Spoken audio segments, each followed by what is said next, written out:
আজ বানাবো চিংড়ি মাছের ঝোল। এই চিংড়ি মাছের ঝোল কিন্তু বানানো ভীষণই সহজ, খুবই অল্প উপকরণে বাড়িতে সহজে এটা বানিয়ে নেওয়া যায়। এই চিংড়ি মাছের ঝোল গরম ভাতের সাথে খেতে জাস্ট ফাটাফাটি লাগে।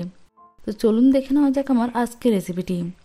চিংড়ি মাছের ঝোল বানাবার জন্য এখানে আমি নিয়েছি 15 পিস বড়ো সাইজের চিংড়ি মাছ।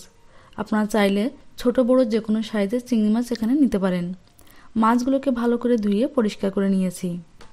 এবার এর মধ্যে দিয়ে দিচ্ছি কটা চা চামচ হলুদের গুঁড়ো, আধা চা চামচ লবণ, আর দিয়ে দিচ্ছি কটা চা চামচ শুকনো লঙ্কার গুঁড়ো। লবণ, হলুদ আর লঙ্কার গুঁড়ো দেওয়ার পরে মাছগুলোর সাথে খুব ভালোভাবে মিশিয়ে নিচ্ছি। তো এখানে সব কিছু একসাথে ভালোভাবে মিশিয়ে নিয়েছি, এটাকে সাইডে রেখে দিচ্ছি। কড়াইতে বেশ খানিকটা সর্ষের তেল দিয়ে দিয়েছি। এবার সর্ষের তেলটাকে ভালোভাবে গরম করে নিচ্ছি। তেল ভালোভাবে গরম হয়ে গেলে এর মধ্যে দিয়ে দিচ্ছি লবণ, হলুদ, লঙ্কা মাখিয়ে রাখা চিংড়ি মাছগুলো। সব মাছ দিয়ে দিয়েছি। মাছগুলো দেওয়ার পরে মিডিয়াম ফ্লেমে ভালো করে ভেজে নিচ্ছি। তবে এখানে মাছগুলোকে কিন্তু বেশিক্ষণ ধরে ভাজা যাবে না। মাছগুলো যদি বেশি সময় ধরে ভাজা হয় তাহলে মাছগুলো শক্ত হয়ে যাবে। মাছগুলো এরকম সাদা সাদা হয়ে গেলে মাছগুলোকে আমি একটা বাটিতে নামিয়ে নিচ্ছি। সব মাছ বাটিতে নামিয়ে নিয়েছি। এর মধ্যে দিয়ে দিচ্ছি আরও 2 বড় চামচ সর্ষের তেল। তেলটা ভালোভাবে গরম হয়ে গেলে এর মধ্যে দিয়ে দিচ্ছি 3টে মিডিয়াম সাইজের ডুমো করে কেটে রাখা আলু। তো আলুগুলো দেওয়ার পরে মিডিয়াম ফ্লেমে ভালোভাবে নাড়াচাড়া দিয়ে নিচ্ছি। আলুগুলোকে কিন্তু এখানে আমি 50% সেদ্ধ করে নেব। তো আলু যতক্ষণে হচ্ছে ততক্ষণে একটা মশলা রেডি করে নিচ্ছি।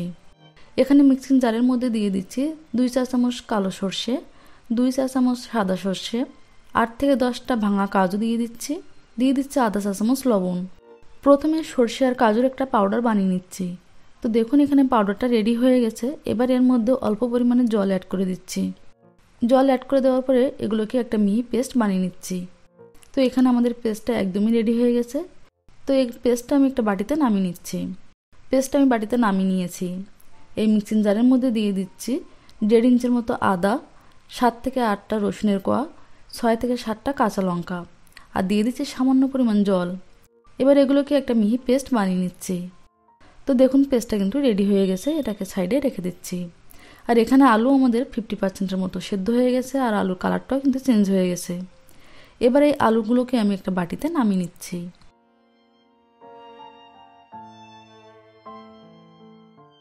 সব আলু নামিয়ে নিয়েছি। এই তেলের মধ্যে দিয়ে দিচ্ছি একটা মিডিয়াম সাইজের কুচনো পেঁয়াজ। পেঁয়াজটাকে মিডিয়াম ফ্লেমে হালকা করে ভেজে নিচ্ছি। পেঁয়াজ এখানে হালকা করে ভেজে নিয়েছি। এবার এর মধ্যে দিয়ে দিচ্ছি আদা, রসুন, কাঁচা লঙ্কা বাটা। মিক্সিটা ধুয়ে সামান্য জলও অ্যাড করে দিচ্ছি।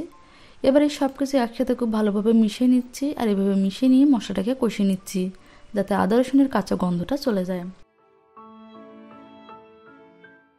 তো দেখুন এখানে মশলা খুব ভালোভাবে কষানো হয়ে গেছে। এবার এর মধ্যে দিয়ে দিচ্ছি বড়ো সাইজের একটা টমেটো। আমি এখানে গ্রেট করে নিয়েছি। টমেটো দেওয়ার পরে মশলার সাথে খুব ভালোভাবে মিশিয়ে নিচ্ছি। আর এভাবে মিশিয়ে নিয়ে কিছুক্ষণ মশলাটাকে কষিয়ে নিচ্ছি। তো টমেটো এখানে মশলার সাথে খুব ভালোভাবে কষানো হয়ে গেছে, টমেটোর কাঁচা গন্ধটা চলে গেছে। এবার এর মধ্যে দিয়ে দিচ্ছি আধা চা চামচ হলুদের গুঁড়ো আর আধা চা চামচ কাশ্মীরি লাল লঙ্কার গুঁড়ো। হলুদের গুঁড়ো আর কাশ্মীরি লাল লঙ্কার গুঁড়ো দেওয়ার পরে সব কিছু একসাথে ভালোভাবে মিশিয়ে নিচ্ছি। এই রান্নাতে কিন্তু আর কোনো মশলা অ্যাড করব না। তো মশলাটাকে ভালোভাবে কষিয়ে নিয়েছি, মশলা থেকে তেল ছেড়ে দিয়েছে। এবার এর মধ্যে দিয়ে দিচ্ছি সর্ষে আর কাজু বাটা। সর্ষে আর কাজু বাটা দেওয়ার পরে আবারও সব কিছু একসাথে খুব ভালোভাবে মিশিয়ে নিচ্ছি। এই সময় কিন্তু গ্যাসের ফ্লেমটাকে খুব বেশি হাইতে রাখবো না, যেহেতু কাজু বাদাম বাটা দেওয়া আছে তাই লেগে যেতে পারে।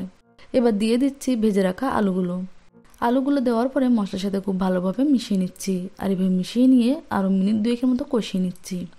তো আলুগুলো মশলার সাথে ভালোভাবে কষিয়ে নিয়েছি। এবার এর মধ্যে দিয়ে দিচ্ছি 1 চা চামচ লবণ দেওয়ার পরে আবারও খুব ভালোভাবে মিশিয়ে নিচ্ছি। তো আলু আর মশলা খুব ভালোভাবে কষিয়ে নিয়েছি।